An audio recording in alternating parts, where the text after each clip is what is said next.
우리는 사도신경의 두 번째 핵심 내용으로 성자 예수 그리스도에 대한 고백, 그 부분을 살펴보고 있습니다.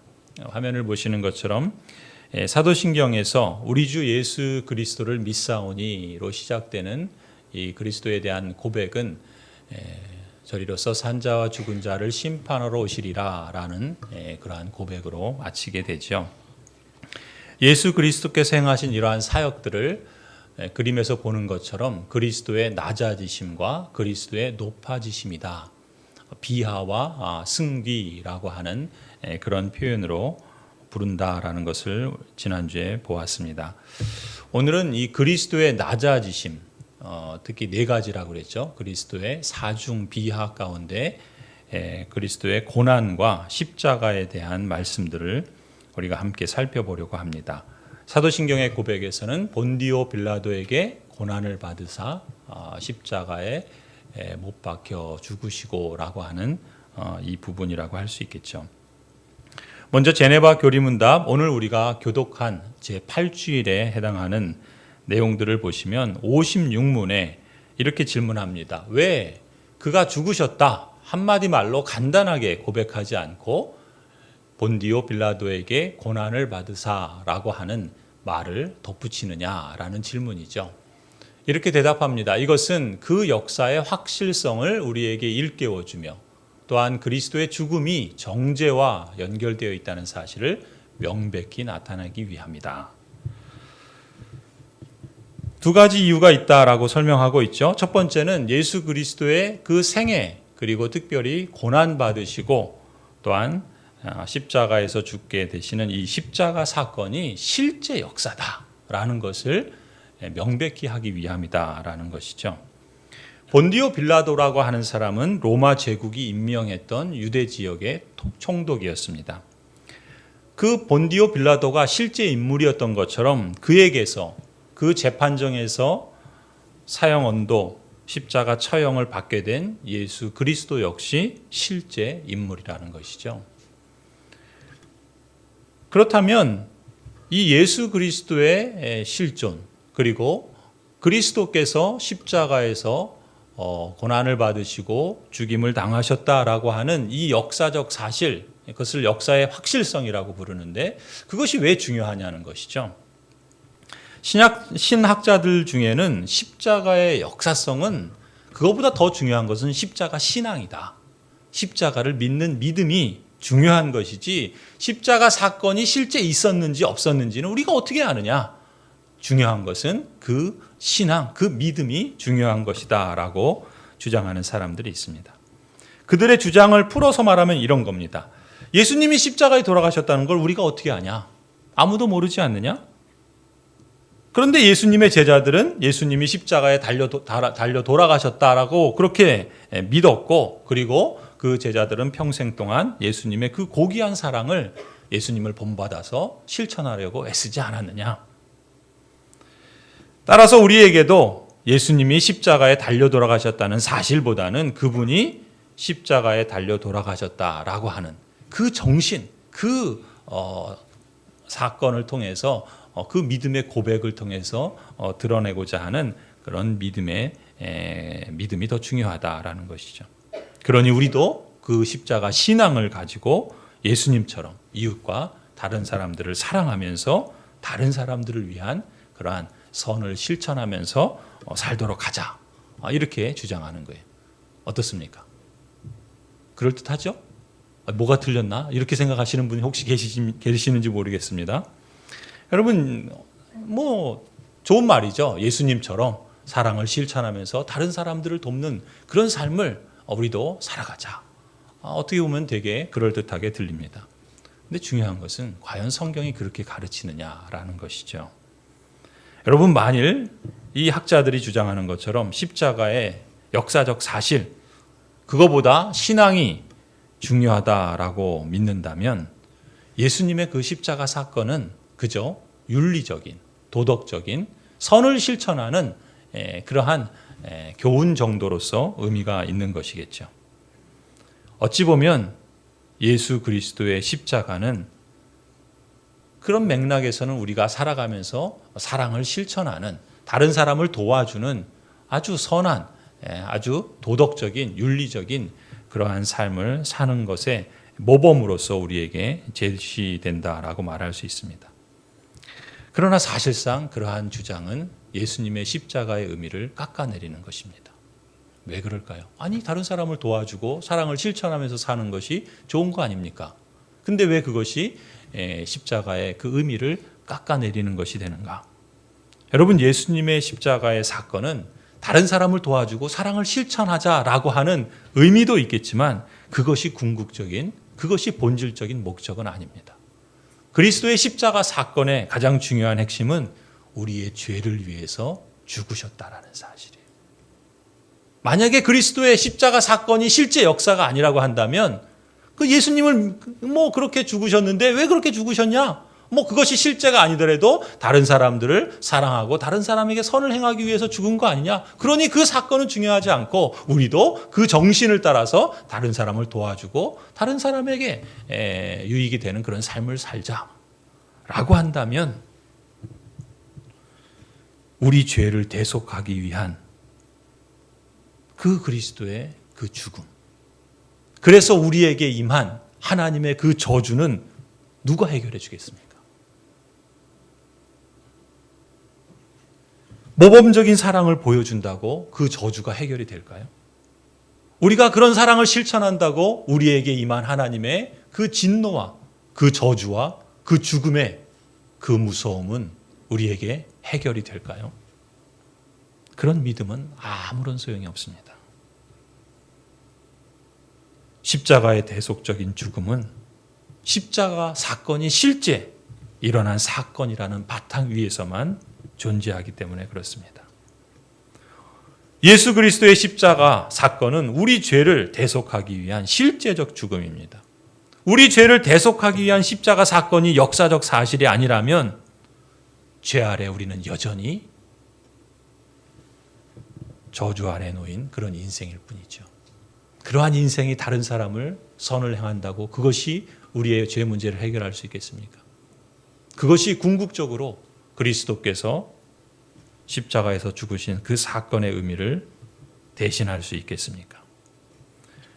우리가 신앙을 고백하면서 예수 그리스도께서 그냥 죽으셨다라고 말하지 않고, 그러니 우리도 그 정신을 따라서 사랑을 실천하자 이렇게 말하지 않고 본디오 빌라도에게 고난을 받으시고 십자가에서 죽으셨다라고 하는 것은 본디오 빌라도가 역사적 인물인 것처럼 그 사건 역시 실제 역사 속에서 있었던 일이다.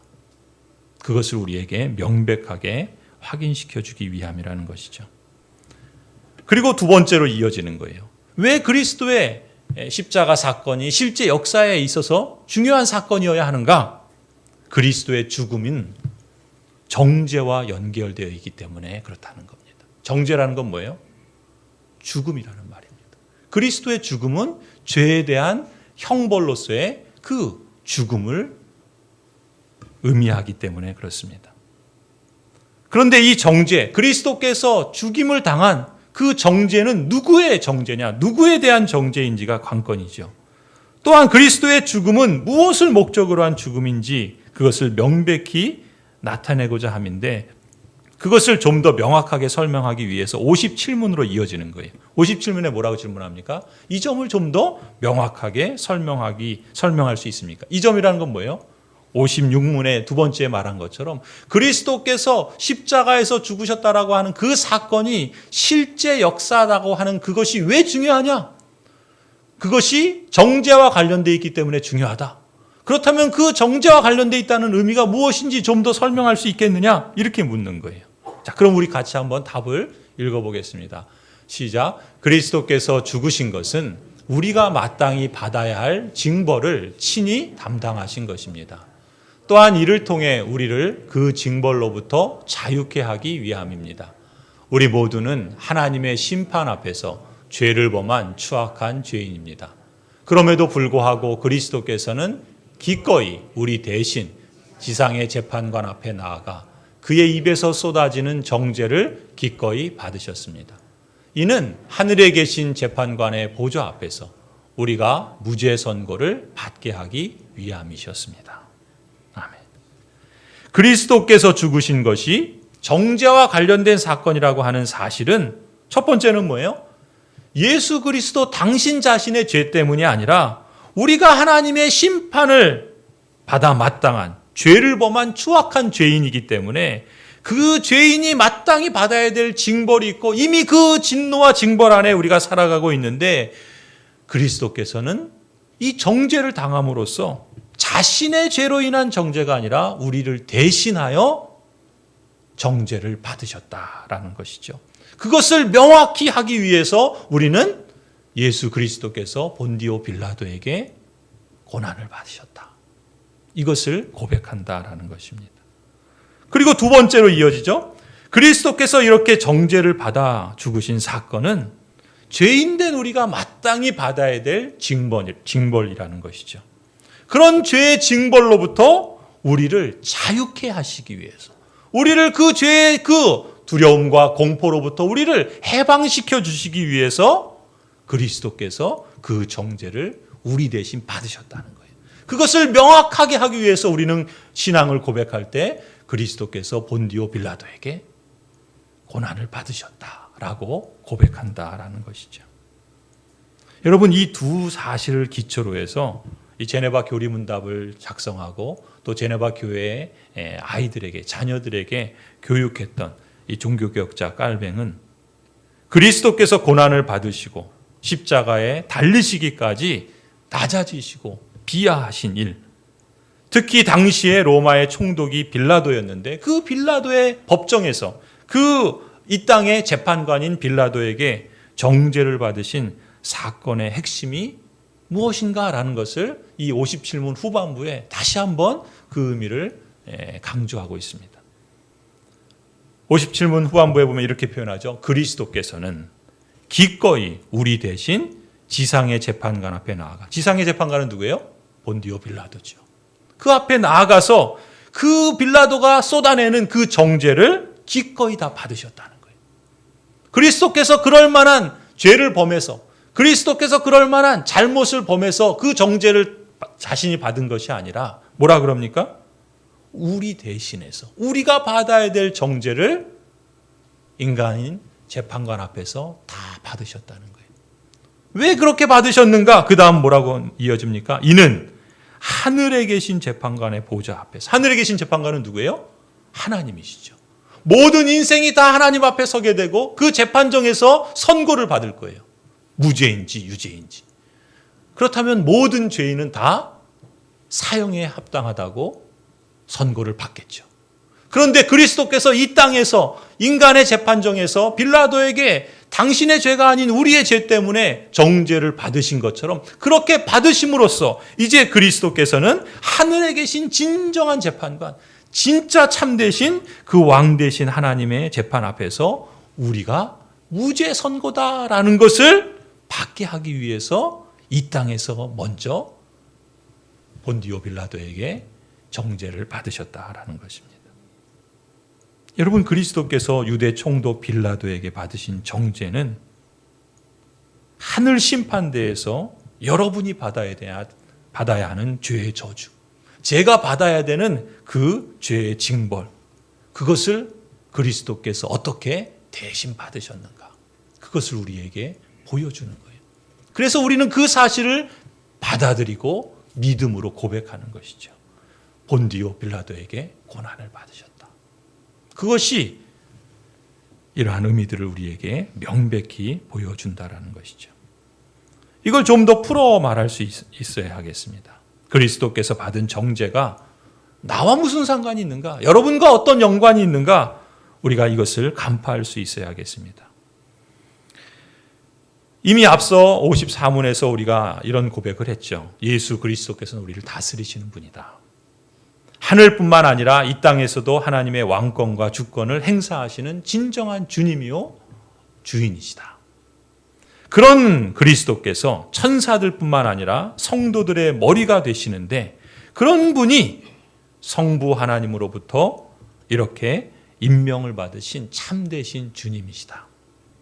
여러분, 그런데 그런 주님께서 우리와 같이 몸을 입고 이 땅에 오셨다는 거예요. 성육신하신 예수 그리스도, 우리와 같은 인성을 가지신 예수 그리스도.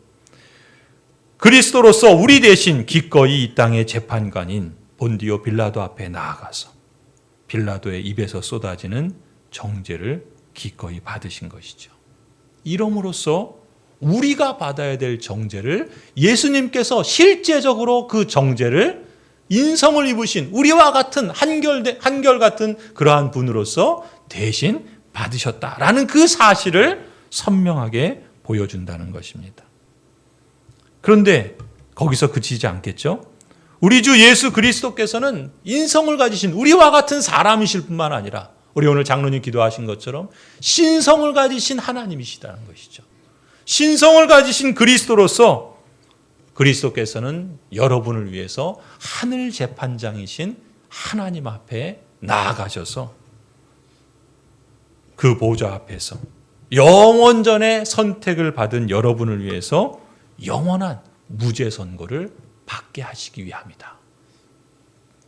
이 사건을 통해서 우리에게 명확하게 보여주시고자 했다라는 것입니다. 여러분, 하나님이 얼마나 세밀하고 완전하고 완벽하게 구원을 이루어 가시는가. 전능하신 하나님, 전지하신 하나님, 그 무한하시고 영원하신 하나님은 여러분 한 사람 한 사람을 영원전에 택하시고 그 구원을 이루시기 위해서 성자 예수 그리스도를 이 땅에 보내시며 그리스도께서 육신을 입으셔서 인간 앞에 정죄를 다 받으시고 그리고 그 정죄를 통해서 진정한 왕이신 하늘 재판관 하나님에게서는 우리에게 무죄 선고를 행하시도록 이렇게 역사하셨다. 이것이 하나님께서 행하신 놀라운 아주 섬세한 그리고 완벽한 지혜요 하나님의 역사라는 것이죠. 여러분 얼마나 감사하고 감사한 일입니까? 계속해서 제네바 교리문답은 이러한 사실들을 조금 더 깊이 돌아봅니다. 58문을 한번 보세요. 하지만 빌라도는 예수님에게 무죄를 선언했습니다. 그렇죠? 빌라도는 예수님을 신문해 보니까 예수에게서 사형받을 만한 그런 죄를 발견하지 못했어요. 그래서 빌라도는 예수님을 무죄 방면시키기를 원했죠. 그러나 빌라도는 어떻게 합니까? 자신은 그렇게 말을 했지만 정작 그 재판정에서는 예수님에게 사형 언도를 내립니다. 그리고 죽음의 정죄를 그에게 씌우고 십자가에서 사형 언도를 사형 집행을 받도록 그렇게 최종적인 결정을 하지 않습니까? 그래서 여기 58문에 그렇게 말하는 거예요. 하지만 빌라도는 예수님에게 무죄를 선언했습니다. 따라서 그분을 사형에 합당한 자로 정죄한 것은 아니지 않습니까? 그렇죠. 그렇습니다. 그리스도께서 빌라도에게 무죄 선언을 받으신 것은 그분이 그런 고난을 받으신 것이 그분의 죄 때문이 아니다라는 것을 입증해 주는 거예요. 누구의 죄 때문입니까? 우리의 죄 때문이라는 것을 말해 주는 것이죠. 그런데 그럼에도 불구하고 빌라도가 어떻게 합니까? 그리스도께서 동일한 빌라도를 통해서 공적으로 사형언도 정죄를 받으시죠. 그런 사건은 무엇을 의미하는가? 그것은 바로 그리스도께서 참으로 우리의 대리자로서 우리의 중보자로서 우리를 대신해서 우리의 무죄 방면을 위해서 우리 대신 정죄를 받으셨다라는 그 사실을 명백히 드러내고자 하셨다라는 것이죠. 그렇습니다. 그리스도께서 무죄 선언을 받으신 것은 우리의 죄가로 인해서 고난을 받으셨다는 것을 입증할 뿐만 아니라 그리스도께서 공적으로 정죄를 받으신 것은 우리의 무죄 방면을 위해서 우리 대신 정죄 받으셨다라는 것을 확인시켜 주는 것이죠. 그래서 59문의 질문을 보면은 이렇게 이어집니다. 옳게 대답했습니다. 만일 그리스도께서 죄인이었다면 그분은 징벌받아야 될 다른 사람들을 구원할 자격이 있겠습니까? 없지요. 그분에게도 죄가 있다면 죄인이 어떻게 다른 사람의 죄를 해결할 수가 있겠습니까? 그럴 수 없지요. 하지만 그렇지 않음에도 불구하고 그리스도에게 사형에 해당할 만한 그런 죄가 없고 또 죄를 지은 분이 아님에도 불구하고 우리의 죄를 용서하시기 위해서 그리스도께서 범죄자로 정죄 받으셔야만 했다라는 것이죠. 성도 여러분, 하나님과 여러분 사이에 다리가 놓아진 것. 그래서 여러분 지금 이 자리에 있잖아요. 여러분이 하나님 앞에 가까이 나아올 수 있다는 것. 그것은 우리 눈에는 보이지 않으나 그리스도께서 행하신, 그리스도께서 세우신, 그리스도께서 놓아두신 그 화해의 다리, 그 화평의 다리를 비로소 여러분이 그 은혜를 입고 나올 수 있는 것 아니겠습니까? 하나님과 우리 사이에 다리를 놓으신 언약의 중보자이시고 우리를 죄에서 건지시고 죽음에서 해방하시는 구세주이시며 주님이신 예수 그리스도께서 여러분의 구원을 이루시기 위해서 어떻게 무엇을 진지하게 행하셨는가, 성취하셨는가를 진지하게 숙고해 보시기 바랍니다. 그래서 웨스트민스터 대교리문답에서는 이것을 조금 더 구체적으로 우리에게 안내하고 있죠. 48문을 보세요. 그리스도께서는 자신의 생애를 통해서, 삶을 통해서 어떻게 자신을 낮추셨는가? 그리스도께서는 자신의 생애에서 자신을 다음과 같이 낮추셨습니다. 그리스도께서는 스스로 율법에 복종하셔서 율법을 완전히 다 이루셨고 인성에 공통된 것이든 특별히 자신의 비천한 형편에 따르는 것이든 세상의 멸시와 사탄의 시험과 육신의 연약함과 싸우셨습니다. 그리스도께서는 그 생을 사시면서 모든 율법을 다 완전히 순종하셨다는 거예요. 누구를 위해서요? 우리를 위해서. 그리스도께서 그 모든 율법을 다 순종함으로써 얻으신 그 하나님의 의를 그리스도는 중보자로서 우리에게 전가시켜 주신 것이죠. 우리가 이 세상을 살아가면서 겪을 수 있는 온갖 세상의 멸시, 사단이 우리에게 걸어오는 시험과 유혹, 그리고 우리의 육신의 연약함과 그것으로 인한 고통, 그리고 궁극적으로 죽어야만 하는 이 근본적인 문제를 그리스도께서 우리와 같은 인성을 입으시고 우리를 대신해서 싸우셨다는 거예요. 그리스도께서 이렇게 낮아지셔서 우리와 한결같이 되심으로 이러한 일을 이루셨다는 것이죠. 아니 그뿐인가? 49문을 보세요. 그리스도께서는 죽으실 때에도 자신을 낮추셨다는 거예요.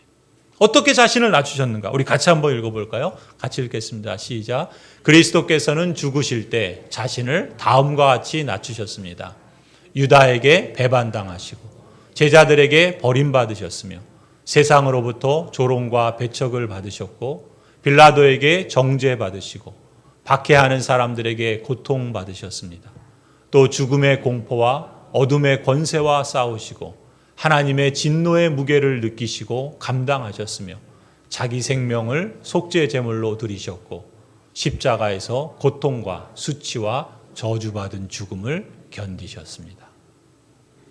그리스도께서 본디오 빌라도에게 고난을 받으시고 십자가에서 고통을 받으신 것은 당신의 죄 때문이 아니라 우리를 위함이다라고 말하죠.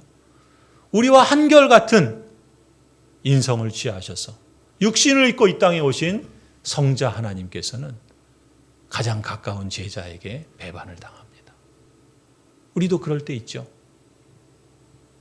친한 사람이라고 도와줬더니 오히려 그것 때문에 오히려 고통을 당하는 경우도, 빚을 지게 되는 경우도, 감옥에 가는 경우도 있지 않습니까?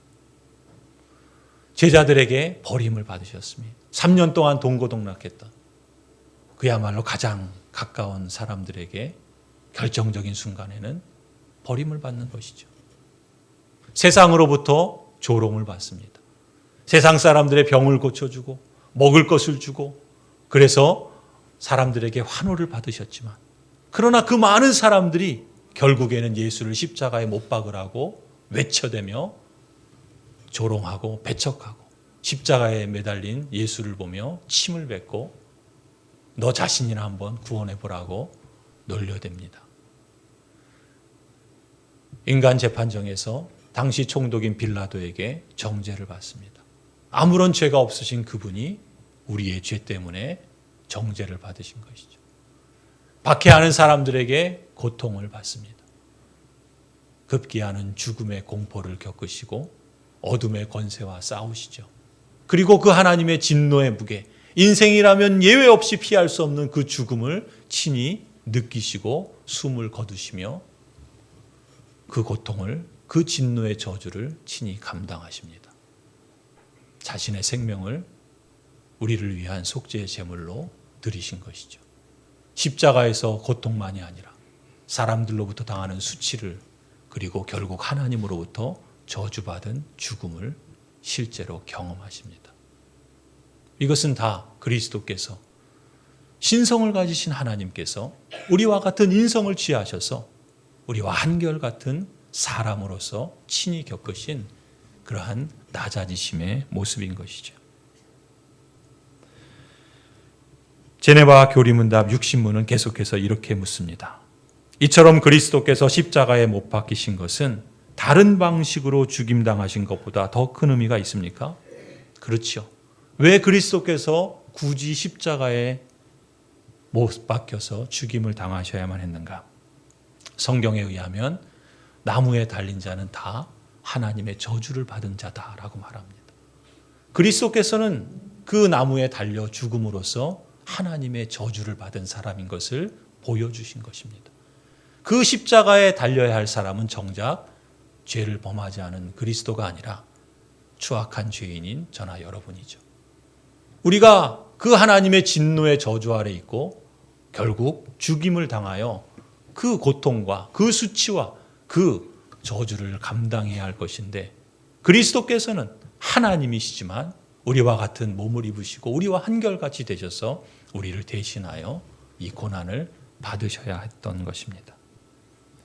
심지어 하나님으로부터 영원전에 성부 하나님과 영광의 교제를 나누시고 그것을 기뻐하시고 또 그것을 영원토록 누리실 만한 그런 자격을 가지신 성자 하나님이신데, 그것을 당연하게 여기지 않으시고 오히려 자기를 비워서 종의 형체와 같은 육신을 입으시고 낮아지셔서 고난을 받으시고 십자가에 못 박혀 죽기까지 하시면서 저주를 대신 받아주신 것입니다.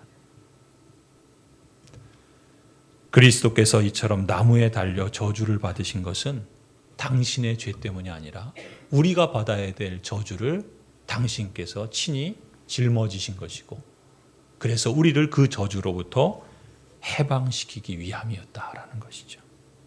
그리스도의 십자가와 고난은 우리에게 이러한 의미를 주는 것입니다.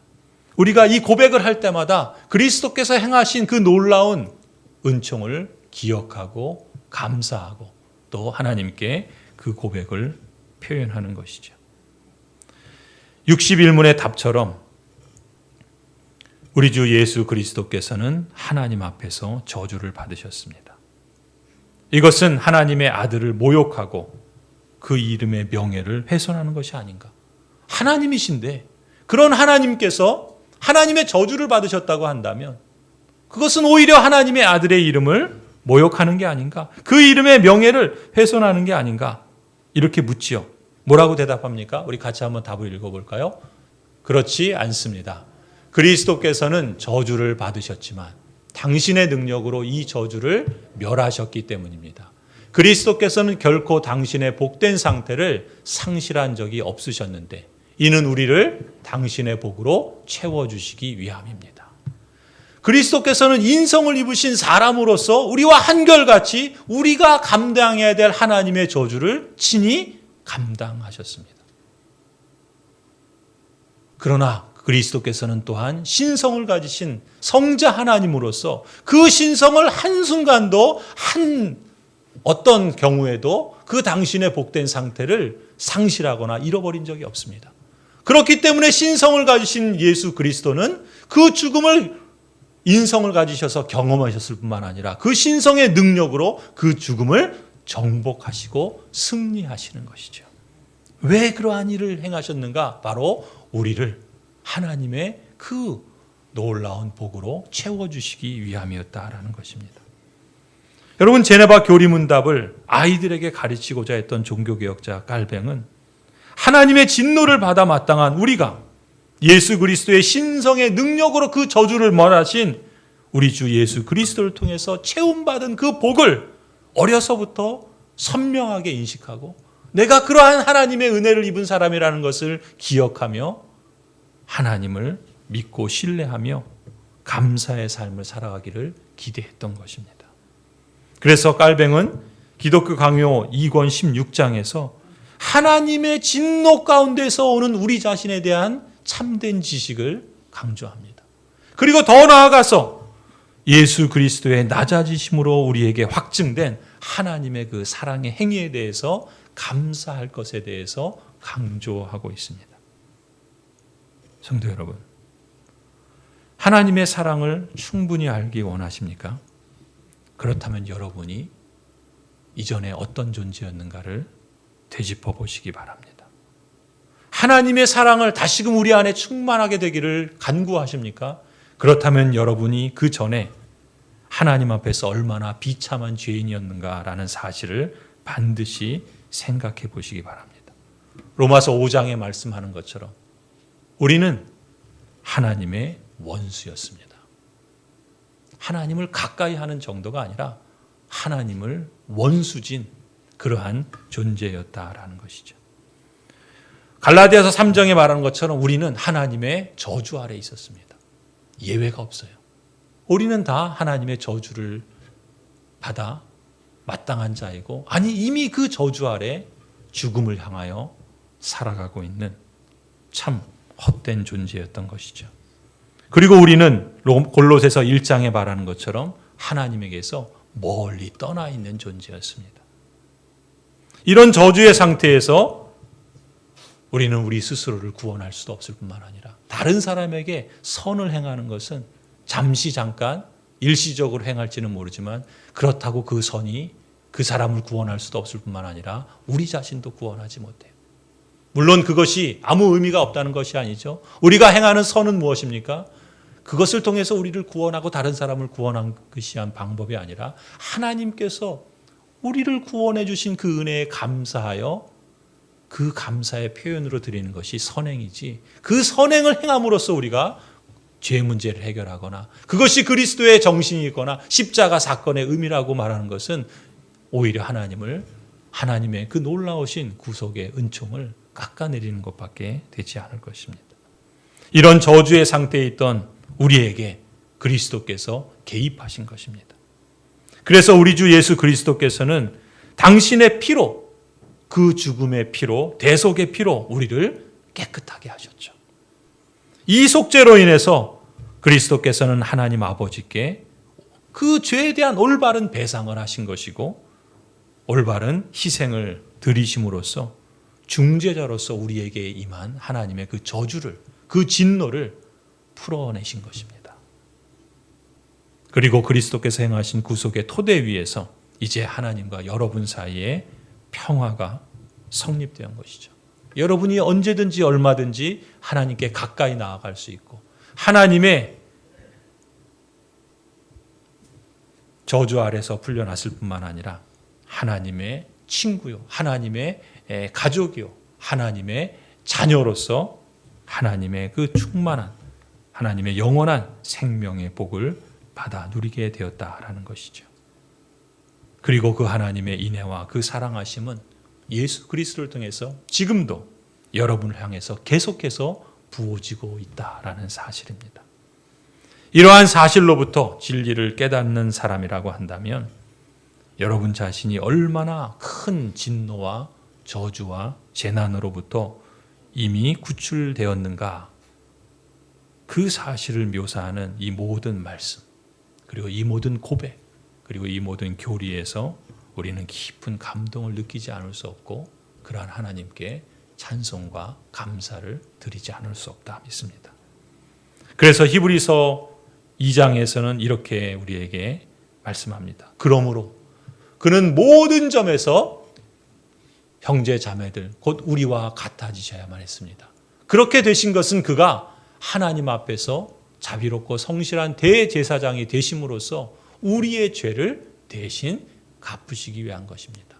그는 몸소 시험을 받으셔서 고난을 당하셨기 때문에 시험을 받는 우리들을 도와주실 수 있습니다.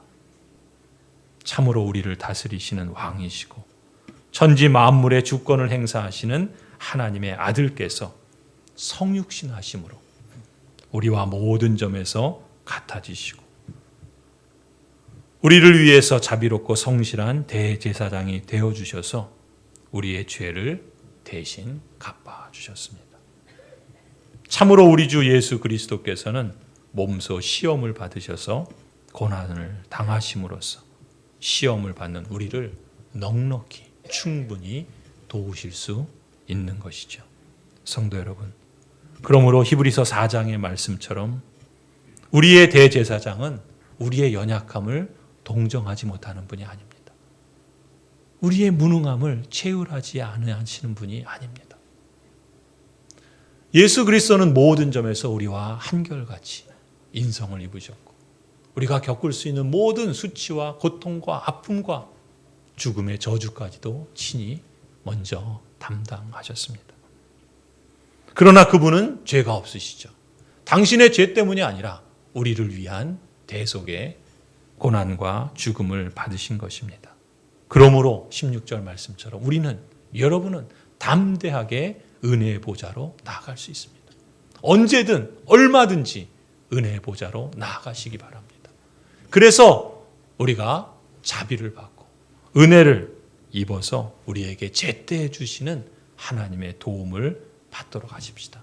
하나님께서 여러분에게 얼마든지 베푸시는 그 은혜가 이제 이 땅을 살아가는 삶의 여정 속에서 그리스도인으로서 우리가 이 신앙을 고백할 때마다 이 신앙을 따라 그리스도의 은혜를 기억하고 하나님께서 우리에게 행하신 놀라운 일들을 우리가 되뇌이며 감사와 찬송으로 하나님께 응답할 때 하나님은 얼마든지 우리를 도우시고 또 그 때에 맞는 그러한 역사를 우리에게 허락해 주실 줄 믿습니다. 평강의 주님께서 친히 때마다 일마다 여러분의 평강 주시기를 간절히 축원합니다.